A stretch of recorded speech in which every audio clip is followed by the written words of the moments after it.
গল্পের শুরুতেই টান টান উত্তেজনা।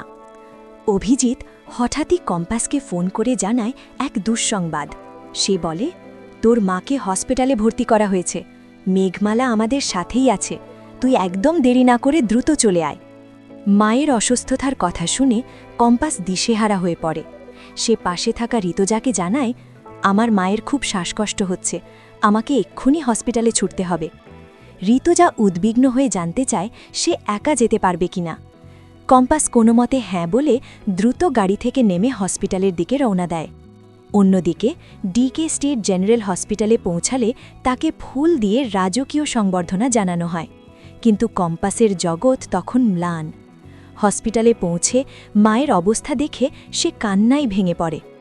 তখন মেঘ তাকে শান্ত করার চেষ্টা করে বলে, এভাবে মায়ের সামনে কাঁদছিস কেন? মা তো এখন অনেকটাই সুস্থ। কম্পাস নিজেকে সামলে নিয়ে মেঘকে বলে, তুমি বাবাকে নিয়ে বাড়ি চলে যাও, আমি মাকে নিয়ে পরে আসছি। অভিজিৎ প্রথমে কম্পাসকে একা রেখে যেতে রাজি না হলেও কম্পাসের পীড়াপিড়িতে শেষ পর্যন্ত মেঘের সাথে বাড়ি ফিরতে রাজি হয়। পরিবারকে বিদায় দিয়েই কম্পাস তার বন্ধু জিতকে ফোন করে। তার গলায় তখন সতর্কতার সুর। সে জিতকে নির্দেশ দেয়, ওই ডিকে নামের লোকটা যা যা করবে সব কিছুর আপডেট আমার চাই, পারলে ওর গতিবিধির ফটো আর ভিডিও তুলে রাখবি। এদিকে কলেজের পরিবেশে বিহান আর ঋতুজার মধ্যে তর্ক শুরু হয়। বিহান বুঝতে পারে কম্পাস আজ আসবে না।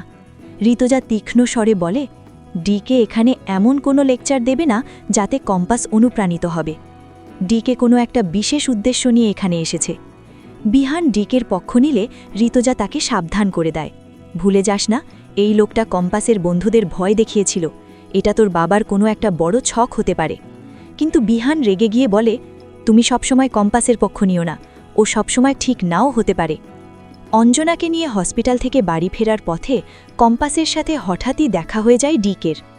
ডিকেকে সামনাসামনি দেখে অঞ্জনা আতঙ্কে কুঁকড়ে যায়। মায়ের ভয় পাওয়া দেখে কম্পাস গর্জে ওঠে। ডিকের চোখের দিকে তাকিয়ে সে বলে, দেখতে পাচ্ছেন একজন পেশেন্ট আপনাকে দেখে ভয় পাচ্ছে, এভাবে মাঝপথে দাঁড়িয়ে আছেন কেন? ডিকে কোনো কথা না বাড়িয়ে তার লোকদের সরে যেতে বলে এবং কম্পাস তার মাকে নিয়ে সেখান থেকে চলে যায়। কম্পাস চলে যেতেই ডিকের চোখে মুখে ফুটে ওঠে এক অদ্ভুত চক্রান্তের ছাপ।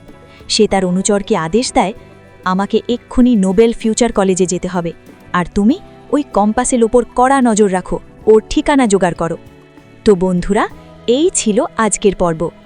ভালো লেগে থাকলে লাইক কমেন্ট করে জানাতে ভুলো না, আর চ্যানেলটি সাবস্ক্রাইব বা পেজটি ফলো করো নতুন আপডেট পেতে। আগামীকাল দেখা হবে। টাটা।